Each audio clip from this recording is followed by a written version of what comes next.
Assalamualaikum students. Today we will start chapter 7, that is number patterns.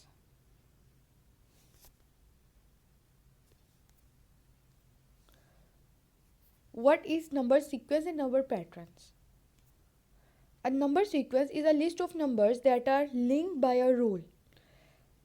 एक number sequence एक ऐसे numbers के combination को कहा जाता है जिनमें हर नंबर में जो सीक्वेंस आ रहा है वो एक किसी न किसी रूल की वजह से एक दूसरे से लिंक्ड है. For example 1 2 4 8 16 9 32. अब ये एक सीक्वेंस है, ठीक है. अब इस सीक्वेंस में हर नंबर जो से सेपरेट है ना, इसको हम लोग टर्म कहेंगे. क्या कहेंगे? टर्म कहेंगे. अब हर टर्म किसी न किसी रूल की वजह से यहाँ पर लिखी गई है, ठीक है.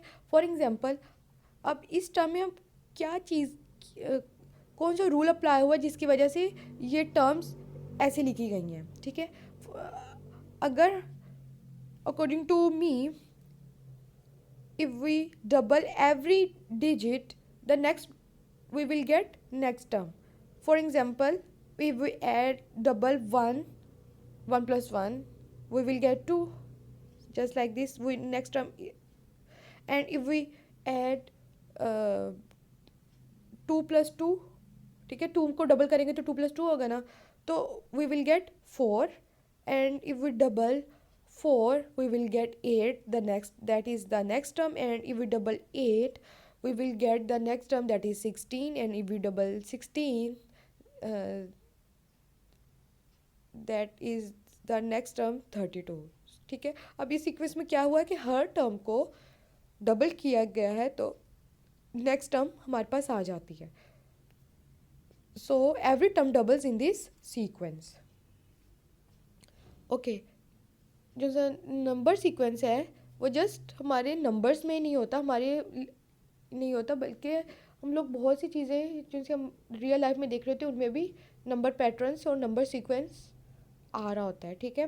फॉर एग्जांपल ये स्टेयर्स है. अब हर स्टेयर इक्वल साइज में इंक्रीजिंग ऑर्डर में अप डाउन अपवर्ड जा रही है, ठीक है. तो और द एंड फ्लावर्स में भी हम लोग अगर देखें तो फ्लावर्स में भी क्या होता है कि हर पेटल जो सी होती है एक सीक्वेंस के साथ अटैच होती है. और अगर फर्स्ट लेयर में 20-30 पेटल्स हैं, ऑफकोर्स जो सी उसकी नीचे वाली लेयर है उसमें भी इतनी ही पेटल्स होंगी, और उससे नीचे वाली लेयर्स है उसमें भी इतनी ही पेटल्स होंगी. तो number exercise 7A, question number 1, according to your book, for each of the following sequence state a rule and write down the next 2 terms. अब यहाँ पे क्या दिया हुआ है? डिफरेंस सीक्वेंस दिए हुए हैं और हमने उनका रूल भी बताना है और उनकी नेक्स्ट 2 टर्म्स भी बतानी है, ठीक है. And then the first one is A14. First part A, that is 14, 19, 24, 29, 34. अब ये एक सीक्वेंस चल रहा है और आप ये देखें बेटा, जब भी हम लोग कोई भी सीक्वेंस और में रूल हमने चेक करना होता है, आप सबसे पहले ये देखेंगे कि जो सीक्वेंस है वो इंक्रीजिंग ऑर्डर में है या डिक्रीजिंग ऑर्डर में है, ठीक है. अगर तो वो इंक्रीजिंग ऑर्डर में है, ठीक है, 14, 19, 24, 29 and 30, you can observe that this is the increasing order sequence, okay. तो हम लोग क्या करेंगे, इस पर कॉमन डिफरेंस अप्लाई कर देंगे कि फिर हमें पता चल जाएगा कि रूल कौन सा है, ठीक है. अब अच्छा, एक और बात, नॉर्मली प्लस और माइनस का रिलेशनशिप होता है एंड डिवाइड एंड मल्टीप्लाई का आपस में रिलेशनशिप होता है, ठीक है. अब यही रिलेशनशिप हम लोग यहाँ पर फाइंड आउट करेंगे, मतलब इन्हीं के अकॉर्डिंग हम लोग रूल को एक्सप्रेस करके फाइंड करेंगे, ठीक है. अब ये दे, अब इसमें ना हम सबसे पहले क्या करेंगे, इनका ना कॉमन डिफरेंस फाइंड आउट कर लेंगे. कॉमन डिफरेंस मीन्स दैट कि जो फर्स्ट 2 टर्म्स हैं 14 और 19, इनका डिफरेंस लेंगे और इसका क्या आंसर है तो वो हम लोग ऑब्जर्व करेंगे. उसके बाद फिर 19 और 24 का डिफरेंस लेंगे, लाइक उनको दोनों को सेपरेट करेंगे. 20 ऑफकोर्स हम लोग 19 में से 24 को माइनस नहीं करेंगे, 24 को 19 से माइनस करेंगे. और इसी तरह 29 को 24 से माइनस करेंगे, फिर चेक करेंगे कि हमारा क्या आंसर सेम आ रहा है कि नहीं आ रहा। ठीक है, अगर जैसे 19 और -14 किया हमारा आंसर 5 आया, 24 और -19 आया, 24 -19 किया तो 5 आंसर आया। और इसी तरह 29 को 24 से 34 से को 29 से माइनस किया तो हमारे पास आंसर क्या आया, 5 आया। इसे हम लोगों ने क्या चीज़ ऑब्जर्व की कि इन सब टर्म में को जब हम नेक्स्ट टर्म के साथ माइनस करते हैं, किसी भी टर्म को जब नेक्स्ट टर्म के साथ माइनस करें तो हमारा आंसर क्या आ रहा है, 5 आ रहा है। मतलब एक सीक्वेंस चल रहा है। Okay, so we can say that if we add 14 in if we add 5 in every term, then we will get the next term. Yes, yes. So the rule is, if we add 14 in if we add 5 in 14 we will get 19, and if we add 5 in 19 we will get 24 and so on. ठीक है, इसे मतलब ये एक rule बन गया है। ठीक है, हमने ये रूल कैसे कहाँ से डिडक्ट किया, कॉमन डिफरेंस लेके, क्योंकि कॉमन डिफरेंस में 5 आ रहा था। ठीक है, तो फिर हम लोग ने जो 5, अगर हम ऐसे भी कहें कि अगर हम हर टर्म में 5 को ऐड कर दें तो हमें नेक्स्ट टर्म मिल जाएगी। So the rule is add 5 to each term to get the next term. So the next term, the last term in this sequence is 34. When we add 34 with 5, or 34 plus 5, the answer is 39, and when we add 5 in 39 we will get 44. Okay, so the next two terms are 39 and 40. Part B, 80, 72, 64, 56 and 48. अब ये क्या है, हमारे पास decreasing sequence है।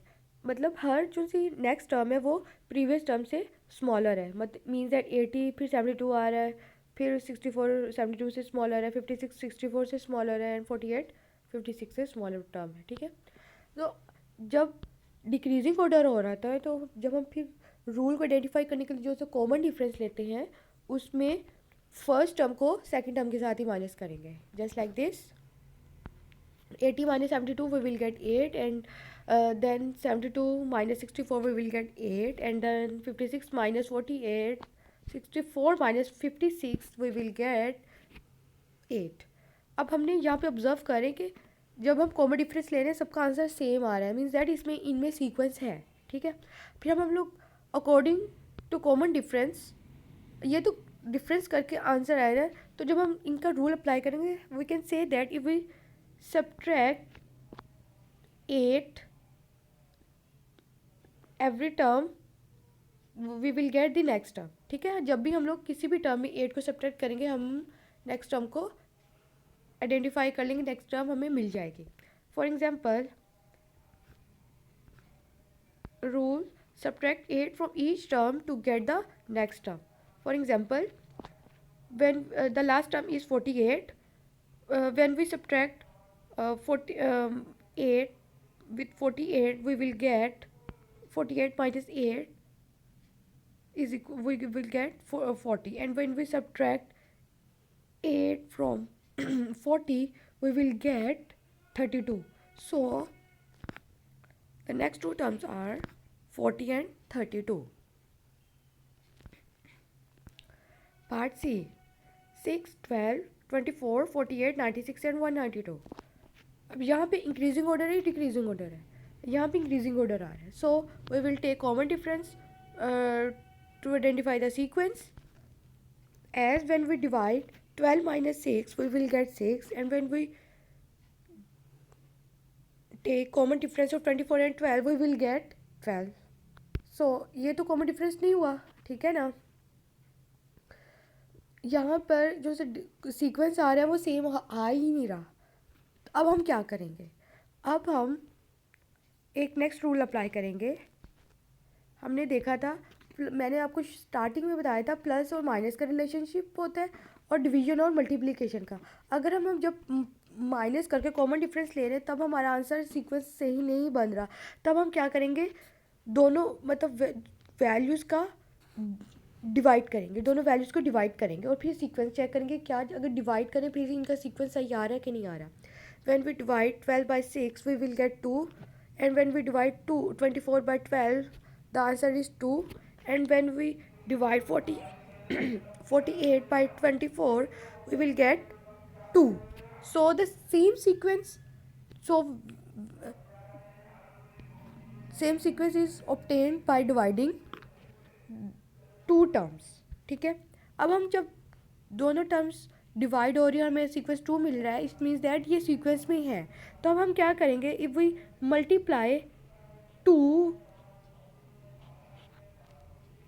we will get the next term. Just like this, multiply each term by 2 to get the next term. The rule is this one. So when we multiply 192 by 2 we will get 384, and when we multiply 384 by 2 we will get 768.